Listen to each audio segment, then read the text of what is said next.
Okay, we are going to lay out the pattern pieces for the two-tone tote bag.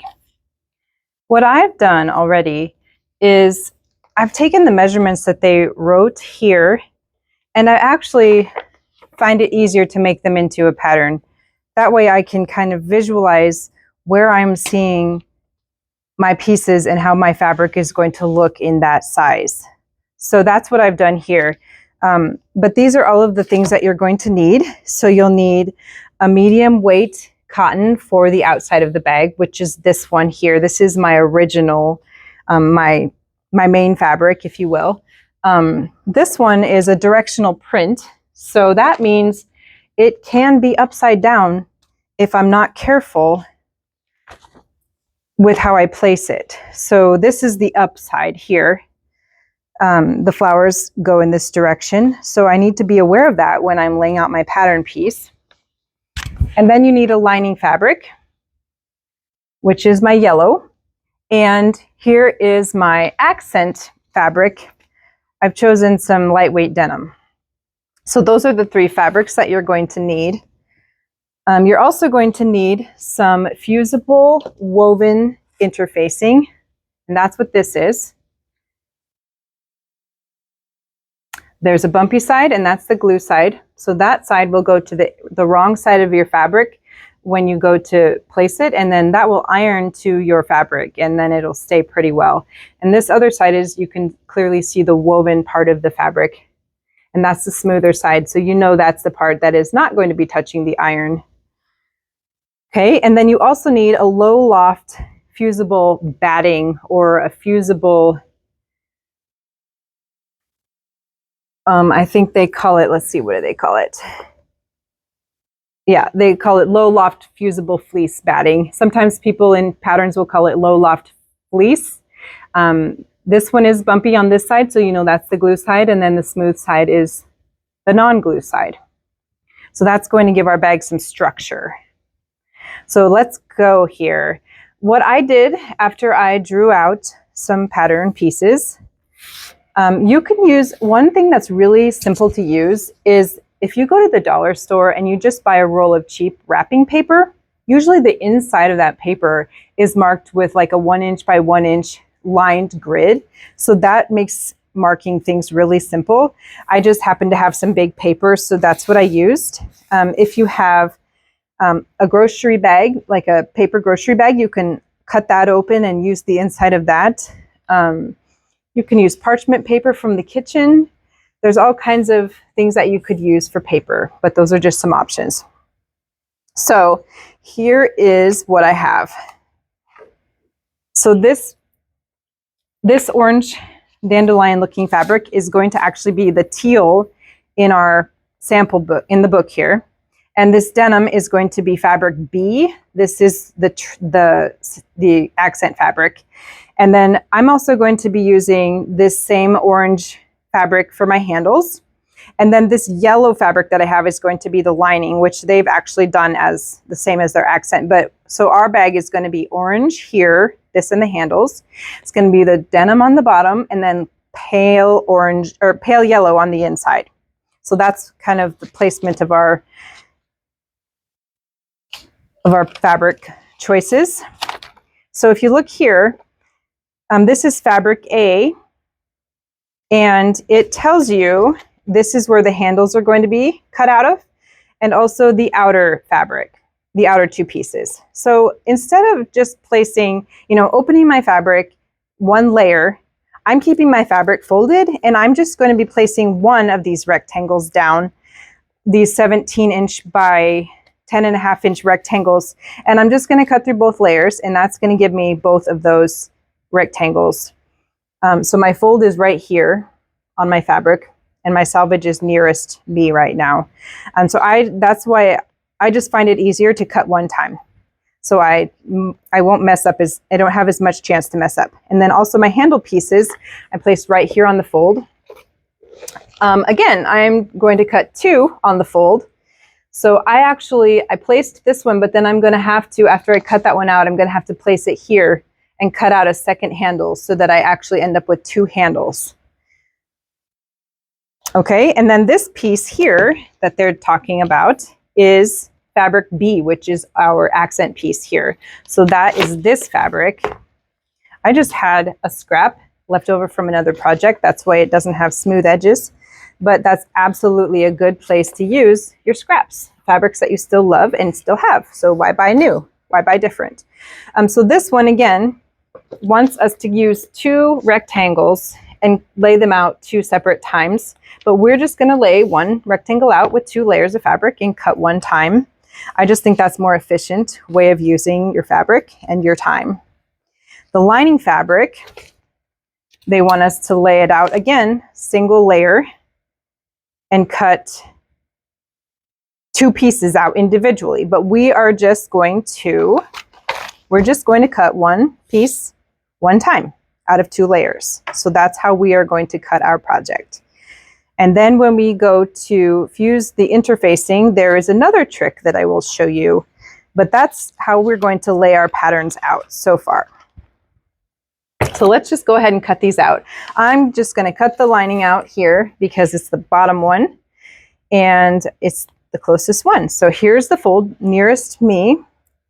I drew my grain line on my pattern, which normally would mean you would run your grain line parallel to the selvage edge of your fabric. However, on a plain weave, if you're going exactly perpendicular to your selvage, you absolutely will have a straight piece, even though it's perpendicular and it's not parallel to the grain line. So be aware that yes, you are not following this rule technically, but we're actually running perpendicular. So it's perfectly fine to do this way on a plain weave because it will be straight and smooth even this way. So we're just going to go ahead and cut this out and we'll get to the next piece after I find my scissors.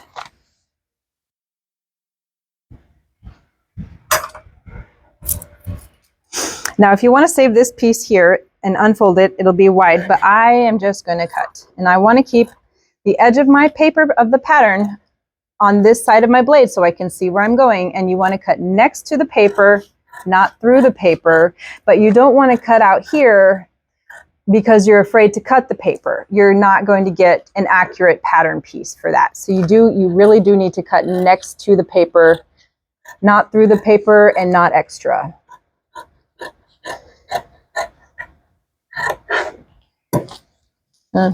It could be smoother. I'm just going to turn this since it's small. If it was a bigger pattern piece, I would walk around the table and I would change the direction I'm coming from rather than move my pattern piece around. Next to the paper, but not through the paper here.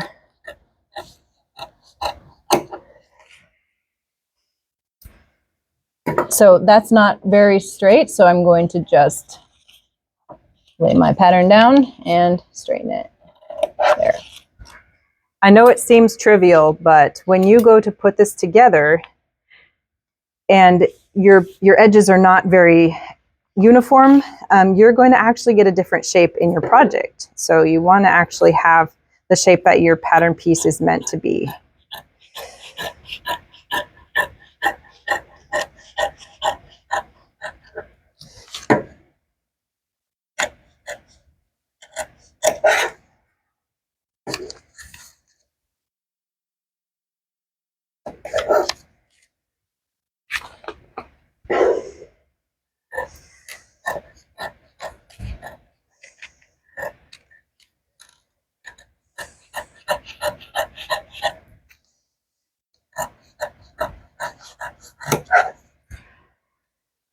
I would throw this one away, but I would keep this piece because it's actually twice as wide and you could use it for a small project.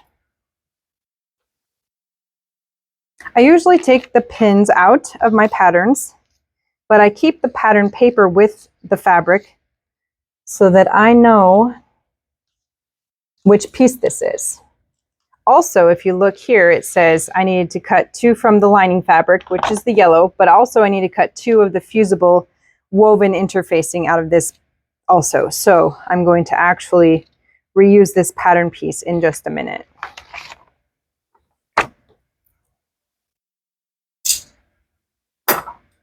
Okay, let's cut this part now.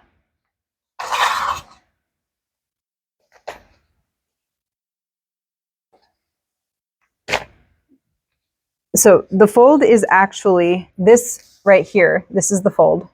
So I'm actually going to be cutting from the selvage that way. Again, since my grain line is perpendicular, I can do that. And actually this is going to be the side of my bag as I use it. So I didn't want my directional fabric to be, so this is how I placed my pieces, this direction.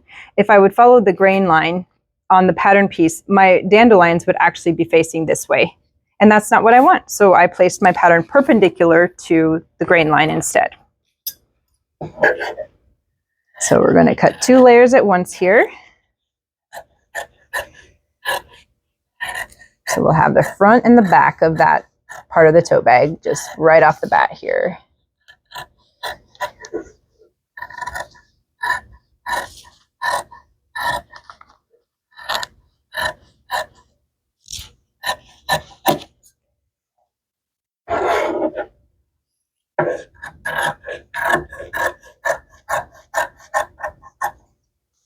See, if you look, I actually had my paper on the other side of my scissors when I was cutting. And so you can see that I did not get an accurate cut that way. So my pattern did not get the shape it needed. So now I have to go back and trim that. That's why we want the edge of our paper, the edge of our pattern, or the place that we're trying to be cutting on this inside of our blade, so we can have an accurate cut.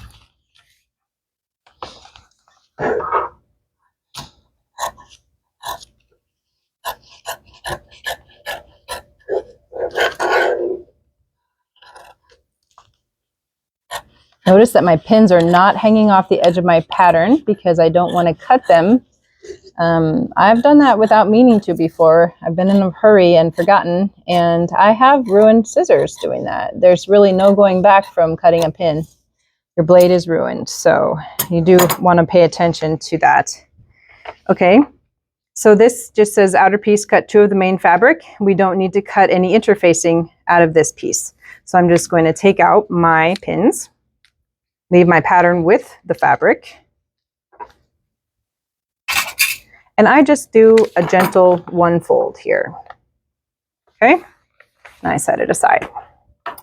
Okay, now this one, I think actually if I look at it this way, sorry. I actually, now that I'm looking at it, I think I chose wrong when I laid this out. So if I have my handle this direction, my dandelions are going to actually be sideways on my bag, and I don't think I like that. So I'm going to have to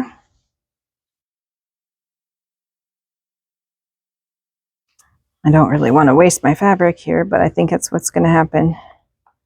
Let me see what we got here.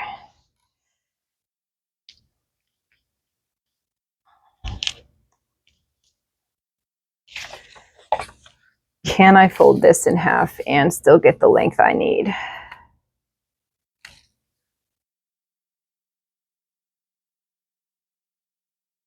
Okay, I'm going to fold it in half this way so that my flowers are not sideways on the bag for the majority of the time.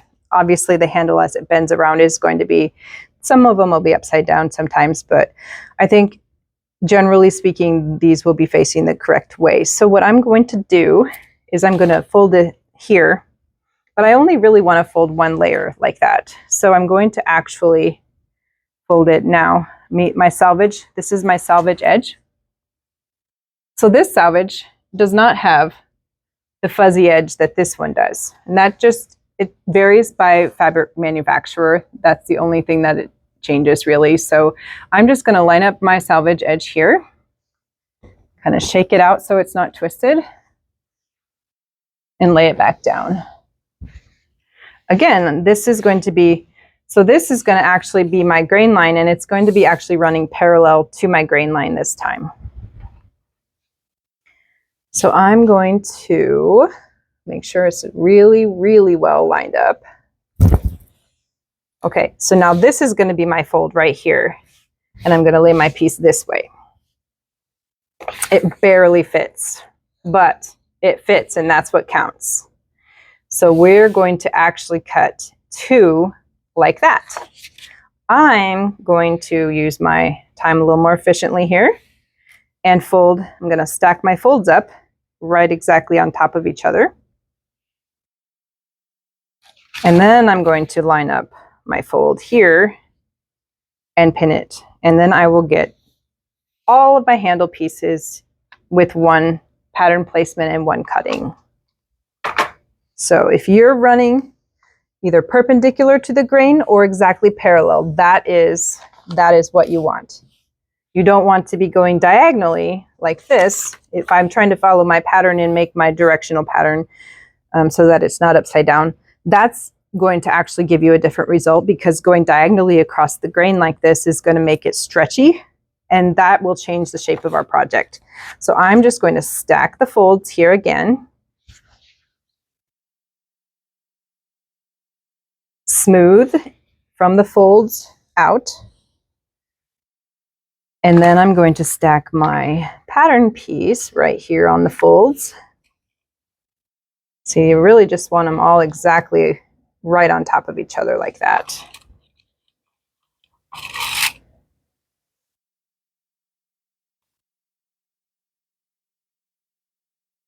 Okay, and without pulling the fabric, you're going to smooth the pattern.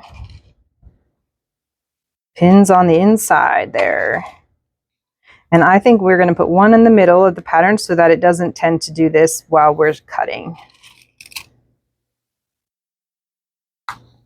So that'll give us 2 on the fold of the fabric, and then we'll need 2 out of the woven fusible interfacing. So again, keep your pattern piece on the inside of your blade so you can see where you're going. Even left-handed scissors, you can do this. You would just be the opposite side, but you would still see the inside of your blade as you're working. Okay, I'm going to turn it.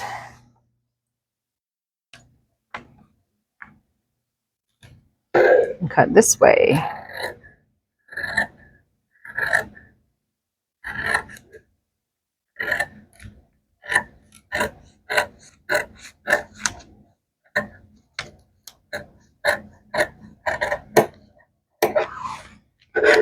Got a little, just the tiniest bit to trim here. So what I'm doing here is I'm actually holding it really close to the edge, so I can pick it up in this instance. But generally, yeah, you do want your bottom blade on the table. Okay, so we're going to take out the pins and set that aside because we will need that, and we're going to put it in our fusible interfacing pile here that we need to cut that.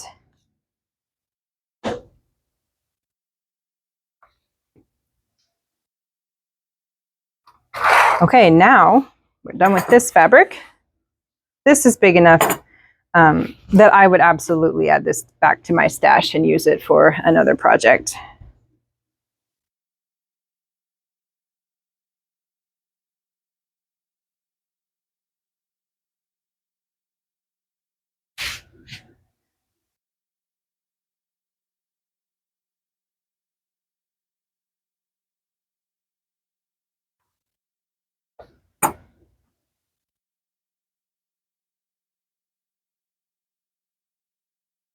These I will absolutely throw away because they're too small to use. You can't keep everything.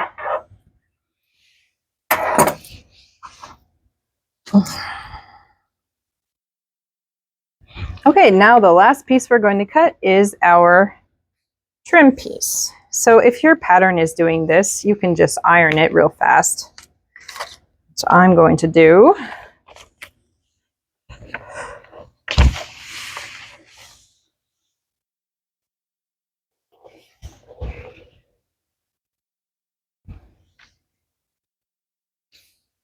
Okay, and then smooth it back out. I already had it perpendicular to the grain, so I know it's already straight. I can just put it back. Add another pin. Okay, so now we need to cut 2 from the accent fabric. So 2 layers, 1 cut. will give us 2 pieces. So blade on the inside, pattern piece on the inside of my blade so I can see where I'm going. Nice smooth long cuts. Trim if it's not.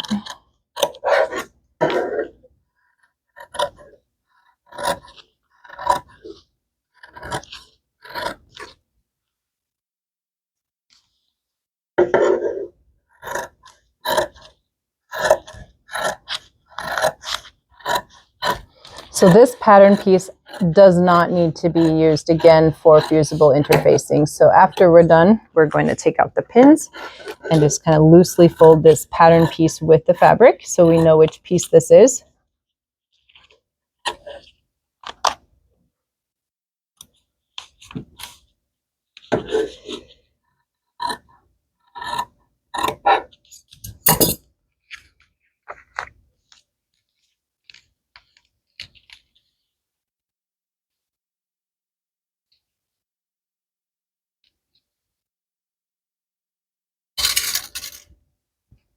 Okay.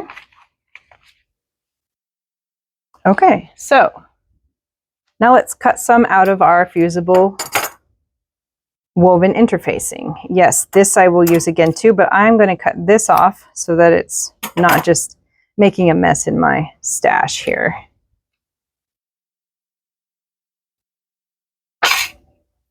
This piece also has these little bits on. You can decide how you want to keep your stash, but my stash will be messier if I leave those types of things on, so I will not keep them on.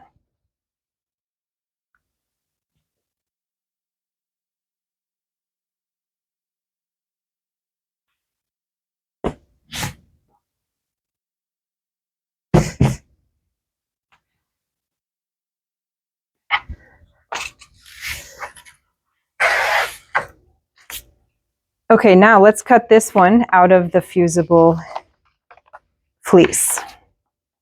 So here is our piece of fabric that we need to measure. So what I like to do actually is instead of using pins, I like to use my iron. So I lay my fabric, my fusible interfacing or my fusible fleece, I like to lay it rough side facing up. So this is the bumpy side right here. And then I take the wrong sides of my fabric, which would be the inside when you're done with your project, right? The inside out part. And I think that's this side for this project. And I'm going to actually put it wrong side facing the bumpy side.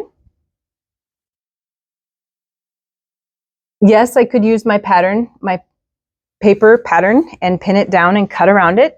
But generally, this is a little thicker to cut.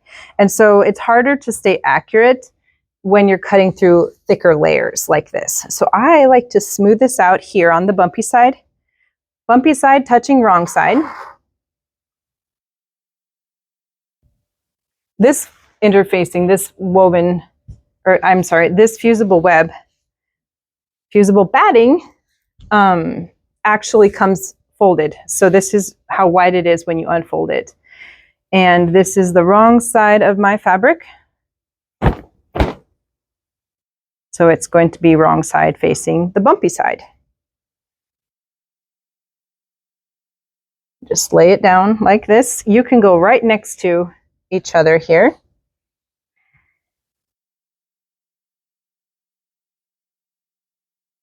And I actually like to do a little bit of a rough chop around so that I'm not taking all of this to my ironing board. So I'm going to just trim it real close here. You actually generally want your interfacing or your batting to be slightly smaller than your fabric, but I just trim that after I stitch it, trim the bulk away. So you don't want to cut your fabric at all. You just want to cut now I cut my, okay. You don't want to change the size, the shape of your fabric, but you want to get right up against the edge of your fabric with your scissors.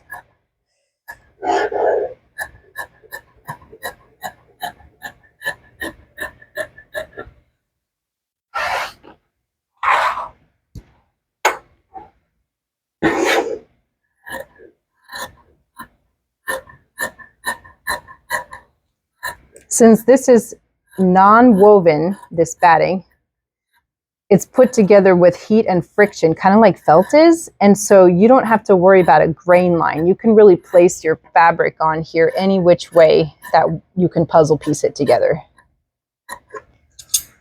So I actually have both of my fabrics next to each other here. I think I need this one more time, so I'm going to save it for a second. And then my iron, usually I'd have it on an ironing board here, but I'm actually going to, what you want to do, so there's a difference between ironing, which is moving the iron around like this on the fabric, and pressing, which is staying in one spot for a few seconds at a time and then moving it. And that's what you want to do to fuse. This bumpy side is glue dots. And so by just pressing it, you actually get your glue dots are melted now, and that part is fused. So I'm going to take that to the ironing board now and finish it. But that's all you do. You don't want to move the iron around. That's going to change the fabric, and it's going to kind of stretch it slightly enough that it's going to fuse in a non-shape, not the shape that you want. Okay? So once those are fused, I'm just going to cut them apart, and then I will have my two pieces that I will put this back with and know which piece it is. Okay, I think we need one more piece out of this batting, and that is the one that's going to go between these two pieces. So we're going to have this bottom piece here.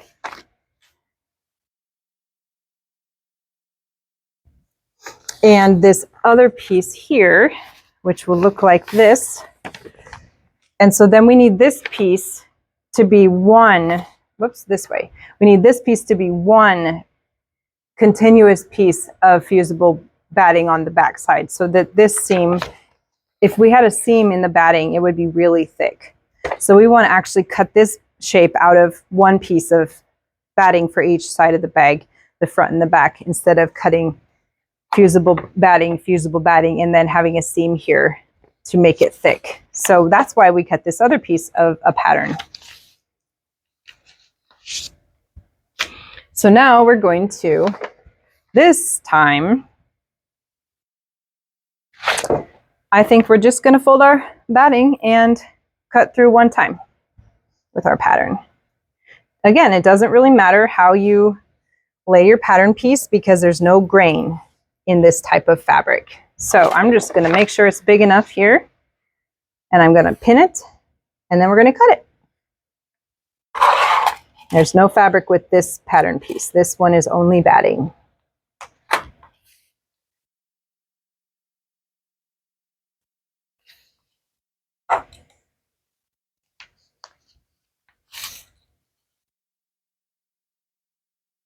Okay.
Okay, so we're going to take the pins out, but leave the pattern piece together, so we know which piece this is.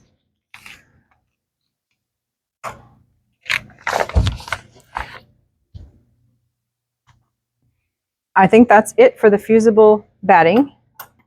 So now we need to cut some fusible woven interfacing. So this, absolutely big enough to keep in your stash. Even these little pieces you can make things like chapstick holders with, so definitely don't get rid of those narrow pieces.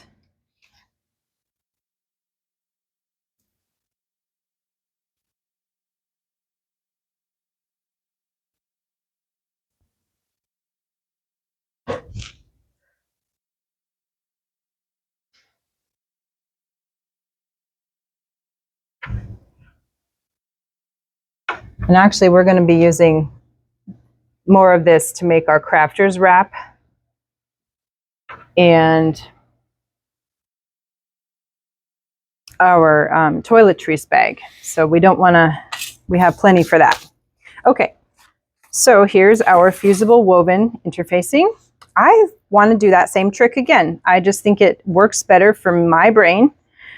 So what I'm going to do is bumpy side up facing me, glue here. And I just like to carefully unfold my fabric, decide which one is my wrong side, which I think is this one for this project. And I'm going to, does it fit? Nope. So I'm going to fit it this way. Wrong side. This is the wrong side of my fabric, touching the glue dots. So that way the outside of my fabric will not have glue on it. This is the side that I want showing when my bag is made. Okay. I'm just going to line these two up again, like I did that last piece. And I'm just going to cut around it. If you're careful, you don't have to pin. So it has enough texture that it sort of holds itself together. The main thing is if you don't cut your fabric. If your interfacing is slightly smaller than your fabric, that is perfectly fine. But you do not want to change the shape of your actual fabric. Okay, so then I would take my iron again, and I would just go like this on the ironing board. Just let it press and then work my way down till it's all fused. And then I would just carefully cut these apart.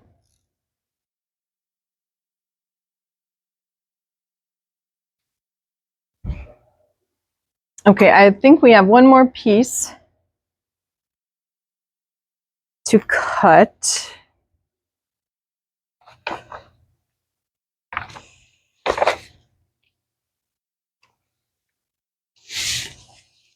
Oh.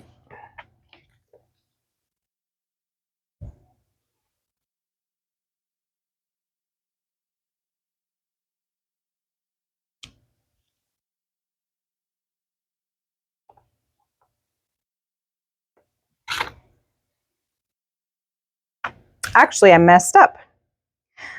So this actually should have been fusible woven interfacing that I cut it out. And I'm just going to just keep with what I have because it's already fused and I don't think it's going to ruin my bag. So what you would do is you would take this pattern piece, or you would lay the lining pieces of fabric bumpy side down, or sorry, bumpy side up with your fusible woven interfacing. And you would just line them up exactly here, cut them out and fuse them. However, I have fused the batting side. So my bag will be slightly thicker, but it really isn't going to change the overall bag. So I'm going to actually leave that mistake as creative license there.